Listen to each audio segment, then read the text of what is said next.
Okay, it's 8 o'clock. We're going to start today.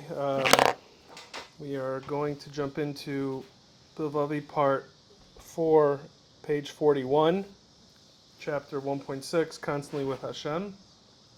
Before we get started, just some commentary on our previous conversation and what we're going to be discussing going forward in this chapter.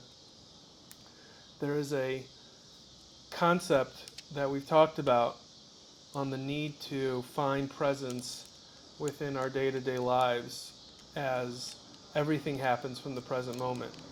And until we're willing to put in the legwork to find ourselves in a state of presence more frequently than not, we will consider to feel some sort of discomfort or pain because we live in the past or future. And the avoda for us is really to be able to find our way to the current moment and be able to shut out all the noise. What I'm realizing in shutting out all the noise is it gets very, very difficult in the day-to-day to be able to do those things because the day-to-day offers us curveballs that we don't always plan. And when we wake up and have optimism on how it's going to turn out and then things don't go the way that we initially thought, then our reaction to those things are usually not overly positive. But the reason why they're not overly positive is not because of what's happening in the current moment. It's because what we're projecting is going to happen because of those current moment activities. So we're dealing with a situation where you get a wrinkle at work, a wrinkle in your shalom bayis, you get something happening with your friends. In that moment, you're completely okay.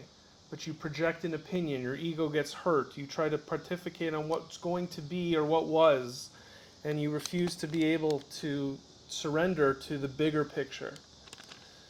And what I'm realizing is that while we have to be present in the moment in the day, we have to be more connected to the bigger picture of how things are happening.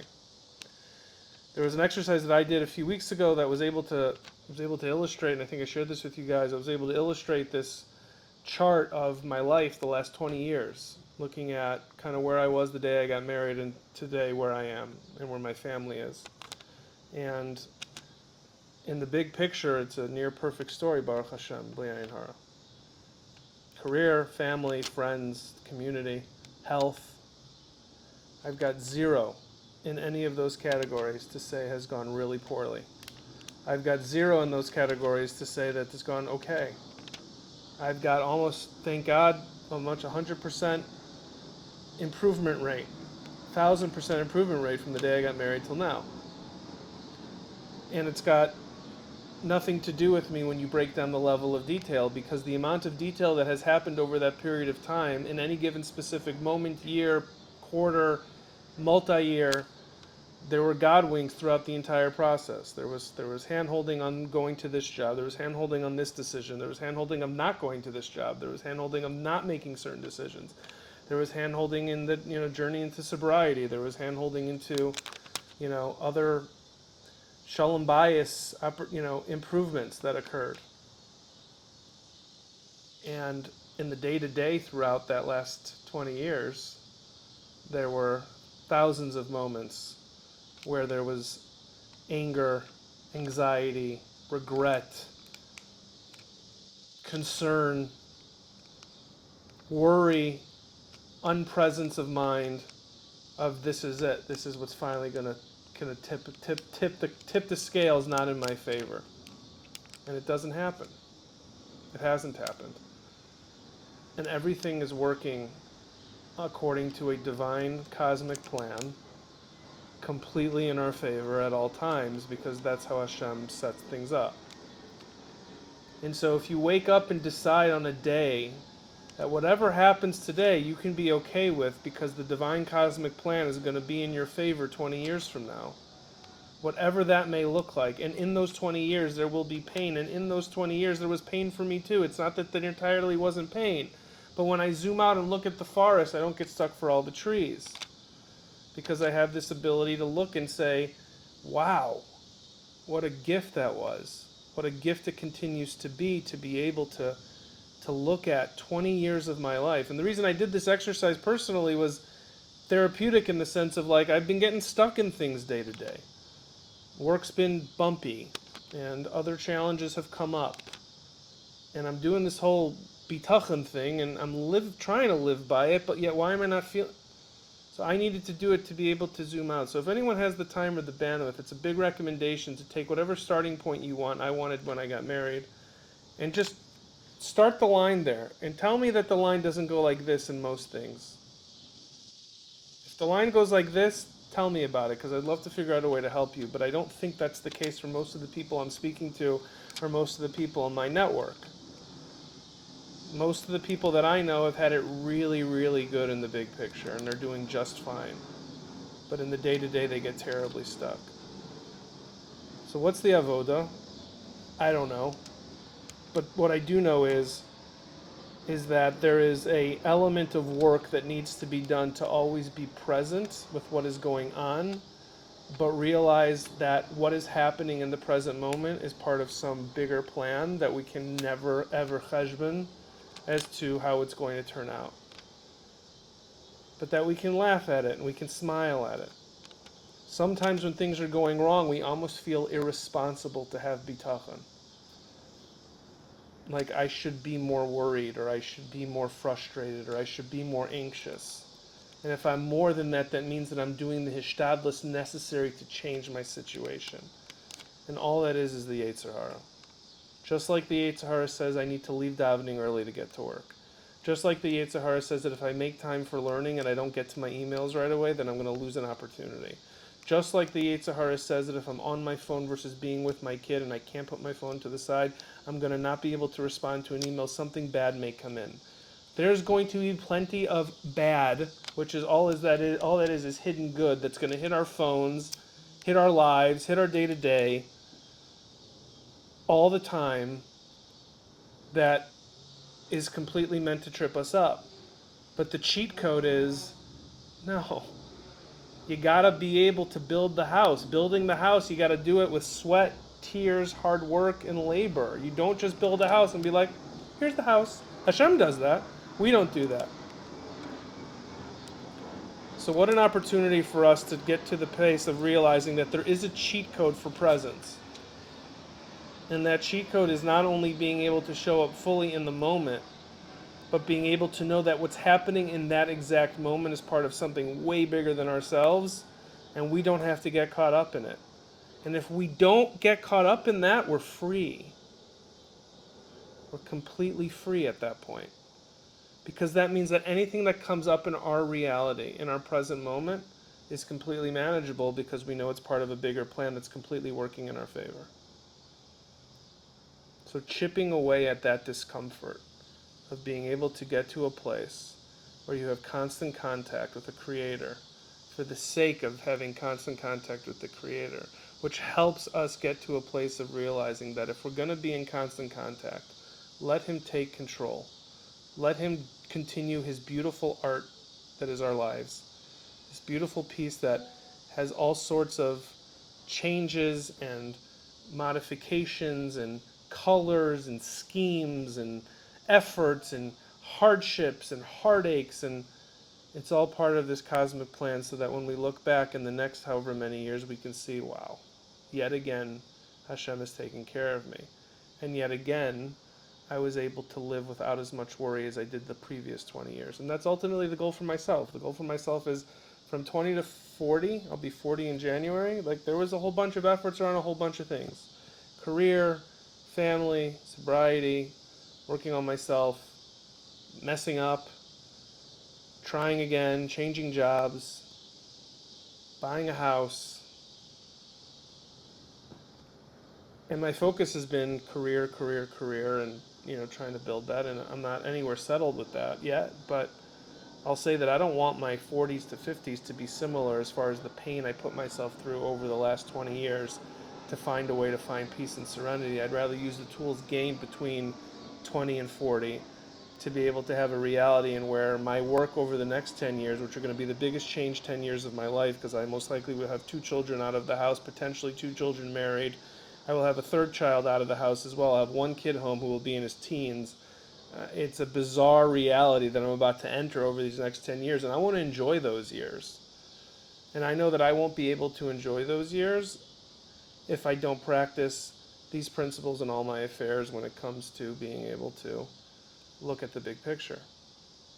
So today was a day where I was notified by a client that they were going to discontinue our service. They're a big client. I talked about this openly with you guys a different time. That was a different client. So far, that's actually turned out okay. And this client's going to, take their program away from what we're doing. And today, I was able to survive that without a lot of emotional pain. I'm not always going to be able to do that, but I know in the big picture, I don't know what the point is. I don't know what the plan is, but I know there's a plan, and I know that it's just another speck on the plan. I'm not the artist. So that's something that I wanted to mention to everybody here, and that ultimately we can be able to use when we go forward to get present, but remember that we're present in the bigger plan. Okay, so constantly with Hashem, 1.6, page 41.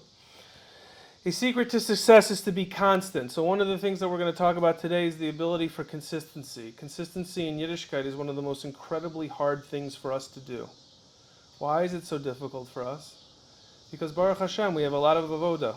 We have the avoda of making a living, we have the avoda of being parents, we have the avoda of being spouses, we have the avoda of being at work, we have the avoda of making money, we have the avoda of devekus with Hashem, we have the avoda of chesed, we have the avoda of tzedakah. We Yidden are given a beautiful gift, but it comes with a lot of work. And being constant with the things that we find important are at times quite difficult to do because there's so much to be done. Every Jew speaks to Hashem at least 3 times a day, as Chazal enacted. However, the problem is that usually there is no connection with Hashem between the tefillos of the day. There is a lot of time between Shachos and Mincha that breaks up this connection. How many Yidden do we know that are super connected to their Yiddishkeit when they go to shul, when they have a chavrusa, but ultimately they don't seem to be able to stay connected throughout the day or remember that Hashem has anything to do with their day. They get to their midday afternoon, and once they're in their midday afternoon routine, they go through a bad meeting and they get completely dejected and they start acting irrationally and their energy shifts and they show up at home and they're not the husbands they want to be or the fathers they want to be, because they weren't able to stay connected to the big picture, to the picture that there's a creator drawing a beautiful painting that takes many, many years to do, but ultimately will be worth diamonds, will be worth millions and billions of dollars of schar. It's because we have this inability to stay constantly connected. We were taught, many of us, that you get connected when you daven, you get connected when you learn. But there's this total other reality of being connected throughout the mundane. We are Yidden. We do not separate ourselves from what is in the world. We are here to elevate what is in the world. That is why we value marriage, unlike some other religions. That is why we value utilizing the gifts in the Gashmias that Hashem gives us. It's about elevating Gashmias. It's about going on an airplane and treating someone right when you're on your way to your vacation. It's about going to a beautiful hotel, but being able to make sure that you're careful on what you look at and how you show up for there and how you treat people, and that if you have if you're wearing your kippah and you're wearing your shekel and you're dressing a certain way, that you walk a certain way, that you talk a certain way. It's elevating the Gashmias. It's elevating those things. So why is it that we only connect during the moments when we have tefillah or we have some sort of inspirational class or whatever it may be, depending on the man or a woman? This is similar to a person who keeps interrupting his learning. His Torah is like torn pieces to him. The Chazon Ish teaches that the secret to success when it comes to any matter of holiness is to be constant.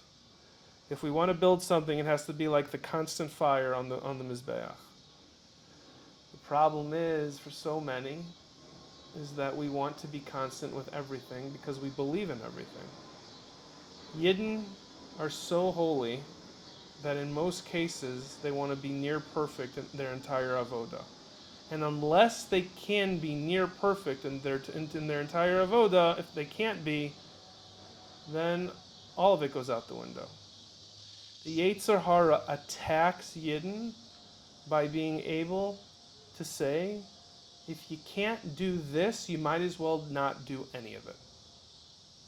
If you're not a guy who's wearing tzitzis, don't go to minyan. If you're not a guy who's careful on Shmiras Einayim, don't make brachas on food. Why are you making brachas on food? You look at things you're not supposed to.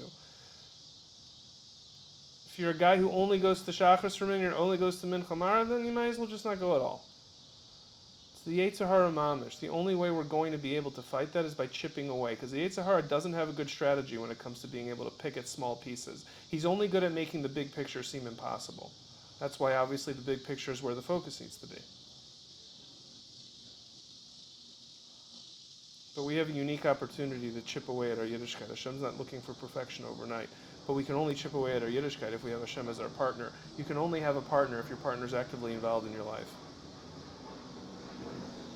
Of course, even without being constant, one always receives reward from Hashem. Of course, any mitzvah you do, you get reward. Hashem does not take away any reward from His creations.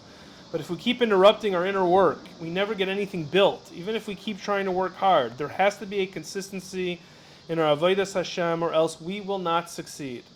And this goes into what we talked about earlier, which is the hardest thing for so many, including myself, is that not everything in our Yiddishkeit we have to enjoy in order to be consistent with. Sometimes we got to do the things we don't want to do, and we have to do those consistently. Some things are harder than others for certain people. Some people have a very hard time being consistent around tzedakah. Some people have a very hard time being consistent around benching. Sometimes people have very hard people about being consistent around shmir seinayim, whatever it may be. But those are the things that we absolutely need to be able to chip away in.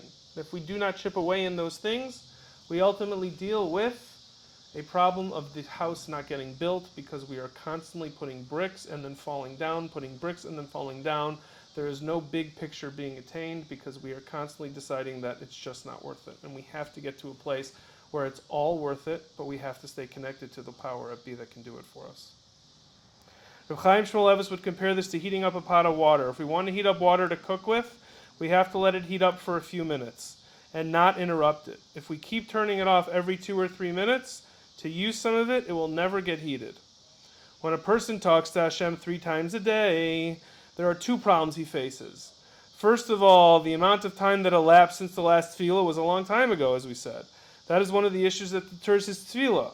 Another problem, which is even more troubling, is that the very quality of the tefillah isn't the same now that such a long time has passed since the last time he davened. Any person, no matter what he does, encounters this problem. If a person learns in kollel all day, or if he works all day to make a living, no matter what he does in his life, it is unrealistic to walk into shul when it comes to daven to suddenly start talking to Hashem without some minimal preparation. We see it all the time. We get distracted by the small picture and rush through our Yiddishkeit to get to the small picture items versus remembering that it's a big picture world. The other beauty about a big picture world is so obvious, which is this. If you think big picture, the things that you have to get done on a day-to-day become a lot less relevant. Not that you don't have to do the hishtadlus, but they don't become precedent over the things that you have to do for your avoda. Because it doesn't matter in the big picture. It's one small ounce of time in a massive picture of however many years of Hashem helping you build this amazing life that He's already done and proven to you and He wants to continue to do for you. But we get stuck in the fact that, but I got to deal with today, and today has to eliminate all the other things that I'm typically working on and doing well in. We don't have to do that. There's no reason to. It doesn't make a bit of difference because we don't control the outcome as it is. So when we get to shul and we rush in and we daven quick and we run out right before Kaddish is over and we get to the office and we feel like we've accomplished, and then there's this feeling of emptiness. And then we go back to Mincha and we run and go.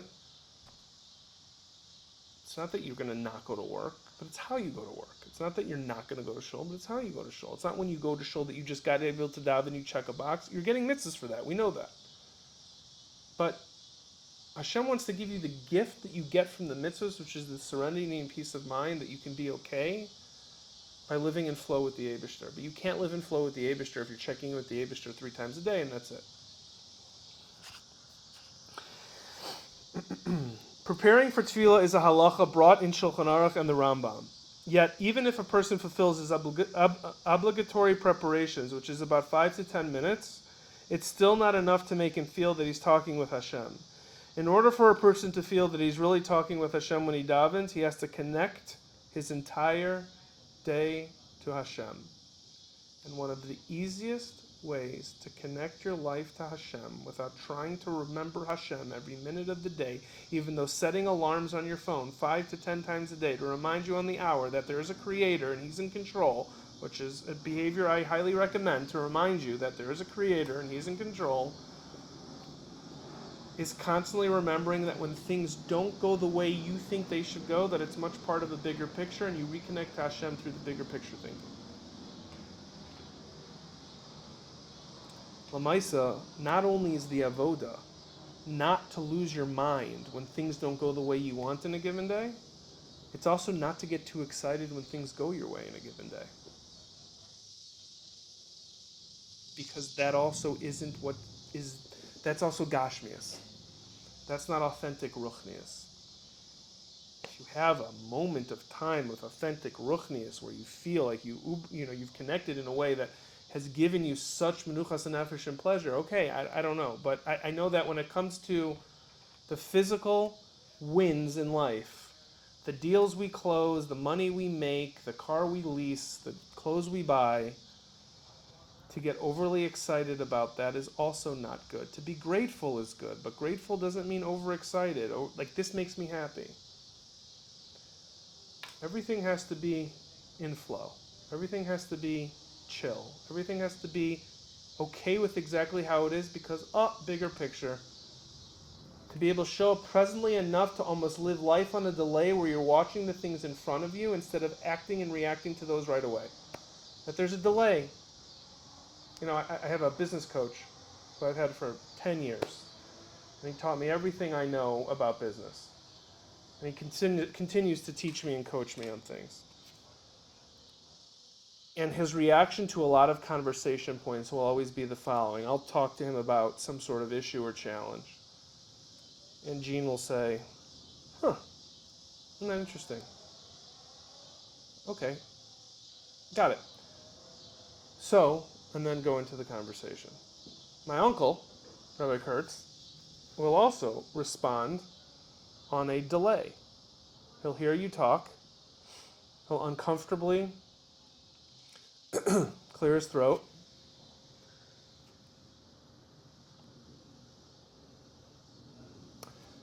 And then he'll talk. And he's known for this. Everyone knows him for this. His students, everyone. It's this Reb Volby, who is his Rebbe, behavior of this refinement of character to a point when you've trained yourself to not react, but to respond. It's always in response mode. So what a gift for a yid who's living with big picture present thinking to be able to look at things in his life and respond versus react. We love to hear ourselves talk. There's nothing better than being able than someone asking you, what do you do, how do you do it, and you being able to tell them. We love it. Our egos love it. I said this, I think, in one of the other classes. The way the world works is, hi, it's nice to meet me. Do you want to know more about me? That's the thinking. And you throw people off and you're like, yeah, I would love to. Tell me more about you. Or when they ask about us, or they ask about you, hey, how's it going? It's going good, good. How about things with you, though? Tell me more about blank. That's how we build trust and influence. And ultimately, that's one of the things that we want to be able to do with the Eibishter. We want to be able to live in that big picture thinking so that we don't have to be people that react. We can respond. Preparing for tefillah is halacha brought in Shulchan Aruch and the Rambam. Yet, even if a person fulfills his obligatory preparation, which is 5 to 10 minutes, it's still not enough to make him feel that he's talking with Hashem. In order for a person to feel that he's really talking to Hashem when he davens, he has to connect the entire day. Okay, so how do we do this? Reflect about the emptiness of this world. As we explained before, the first point is to simply give up worldly interests. If this world still interests a person, he is connected to it. And it makes him forget about his godliness. The materialism of this world, as long as a person is bound to it, doesn't let a person get inspired. This causes disconnection in between Shachris and Mincha. And when this happens, a person only connects with Hashem when he davens. Throughout the day, he is disconnected from Hashem. To feel connected with Hashem throughout the entire day, we need to first pull ourselves out of being tied to this world and its interests. We do not mean that one cannot involve himself with worldly matters. We're not angels. but we should realize that we need to be involved physically with this world and not to be connected to it with our hearts. It's a big difference. When we want to spend money on designer clothes, or we want to get the luxury car, or we want to buy the big house, or we want to do all of these things, and many do this and enjoy it and use it for amazing things. And I may be called out on this statement I'm about to make, but I believe this, and I think this is MS. What do I know, but this is what I think. There's still an inability, there's still a reality that needing to connect to that kind of material item is because we've lacked a connection spiritually and we're looking to fill that. We need elokus. Elokus is a word that I wish they talked about in yeshiva. We need elokus in our lives. And when we don't have the spirituality fill that we need, we seek materialism to do it. And it's not all bad. And we all need a certain amount. He just said that. We're not angels. We're not supposed to walk around like peasants. But the Gedolim do. My Rav said one of the times, he's like, we talk about all these guys who have all these workout routines, and they got to go to the gym, and they got to lift weights, and they got to do keto, and they got to diet, and they got to do this, and take vitamins, nutrients. You look at these Rosh Yeshiva who live to 105 years old, and they eat, water and a pea soup, every day. Like, that's what they eat. And they're living to 104. We don't know many people living to 104, and they're gym rats. Again, of course, working out is healthy. I'm not saying we shouldn't. I mean, it looks like I'm saying we shouldn't, but I'm not saying we shouldn't. I'm just saying that ultimately it's Kedusha that keeps us going. I mean, it's proof, punked proof in everything we see with the Gedolim. They weigh 82 pounds soaking wet, and they get no sleep, and they don't eat well or at all. They drink water. They don't take much medication that I know of until they obviously get older. They see 1 million people a day. They're learning constantly. They don't do a lot of moving around per se. And they live till 104, 105. Doesn't make sense, but it's Kedusha that keeps them alive. So anytime we end up connecting to things, it's not to say that we don't have it. We all have our levels. I love it. I'm not preaching from a place of not love it. I love it. But I also know the reality of when I get it, I know that it's filling a void because I don't have something else filling that void, and I need that. So it gives me temporary satisfaction. It gives me yet another dopamine fix, and then eventually it fades because it becomes just another Louis bag or another, I don't have Louis bags, but you get the drift. It comes another fancy watch or item. Get some covet and derech eretz and shul that Shabbos. Maybe for a few Shabbosim, and then what?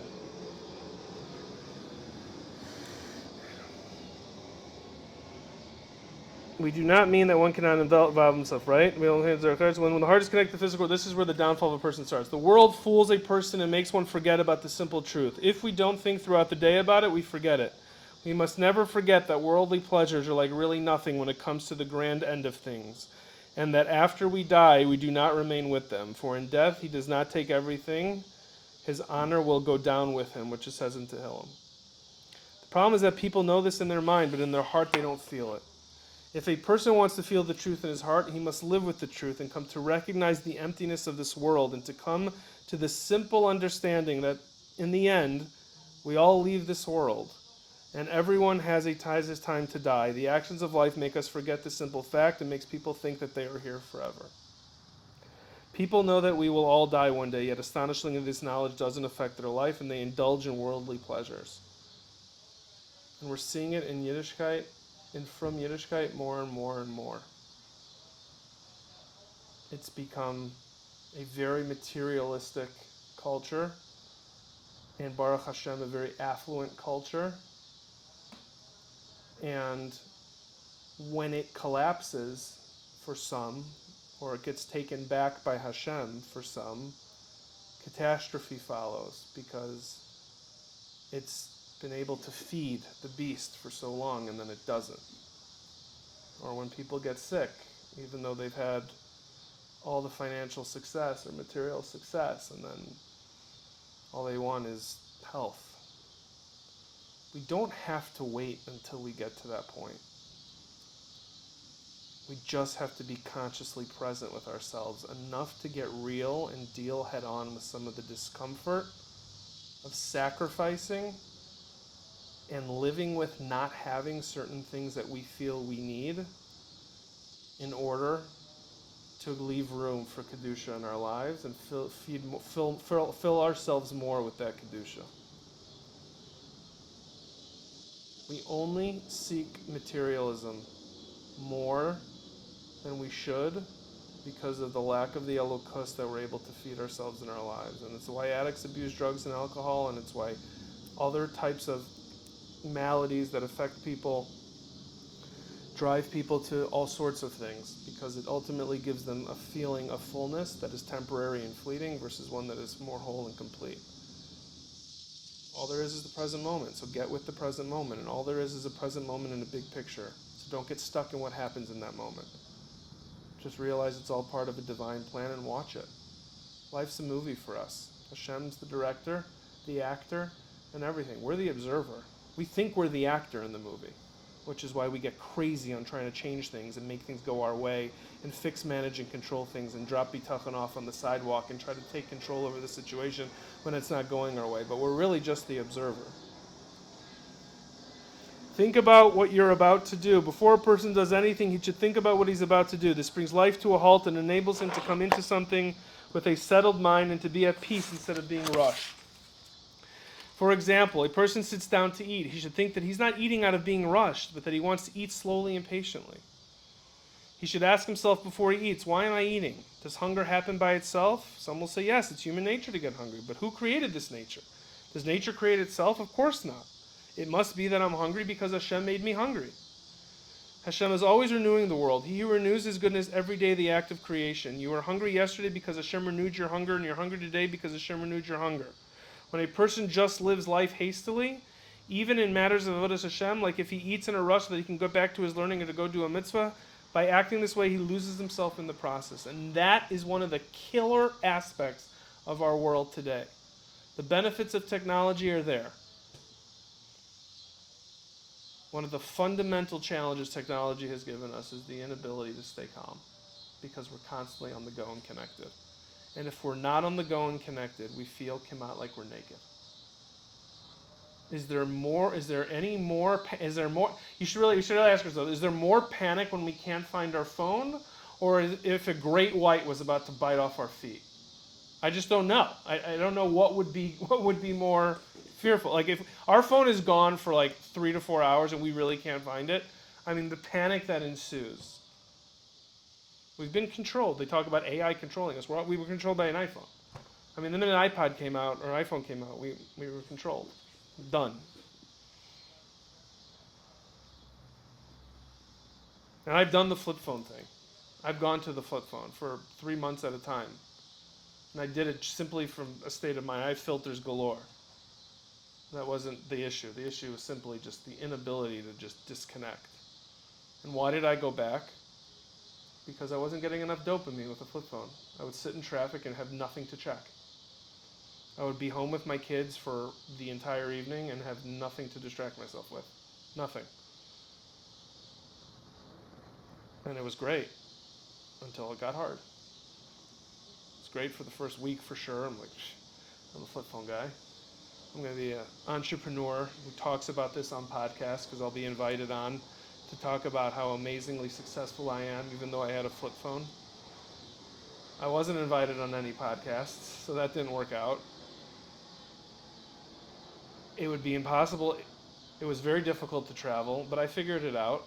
I was printing boarding passes like it was 1993. And I was present. So present that it was uncomfortable. I need to check to see if I have a message, to see if I can respond right away, so that I have something to do to fill this void time in my life. And full transparency to whoever watches this or listens to this, that is 100% a real life issue for Avishai Lev in a major way. I cannot be alone with myself unless I'm, again, intentionally meditating is an intentional act.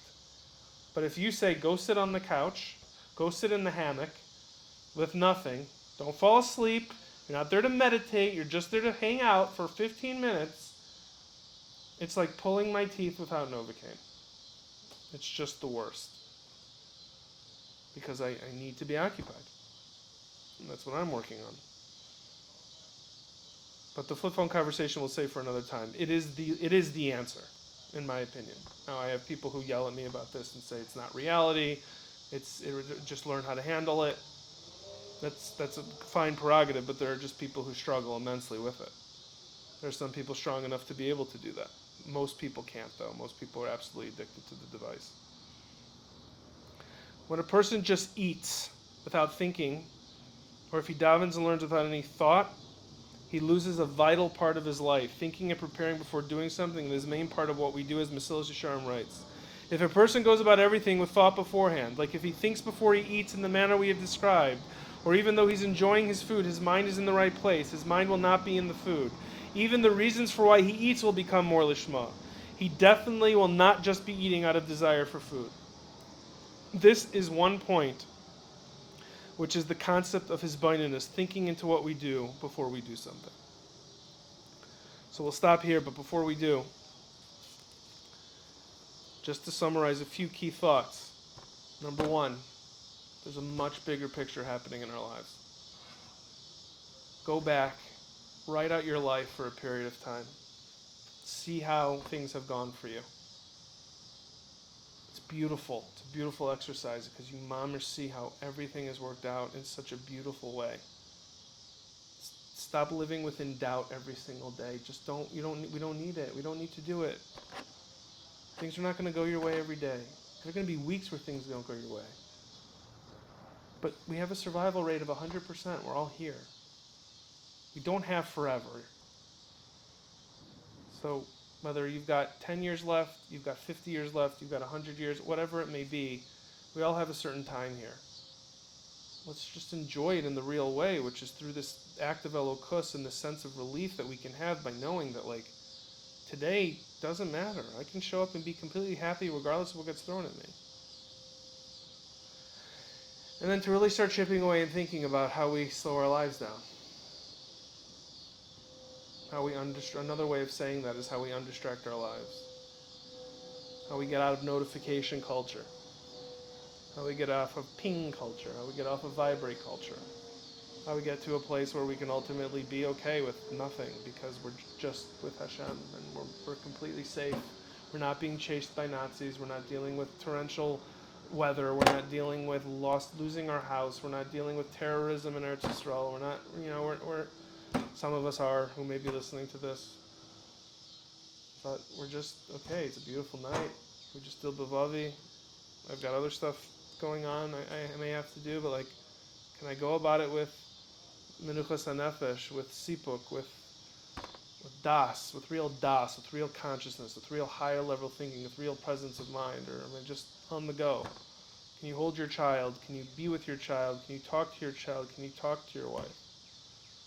Can you be showing up in the way we need, or is it all about how we're feeling and that's going to dictate our reality because we refuse to get present enough to know that there's a bigger picture? Okay, Yasher Koyach, have a good night. Thank you.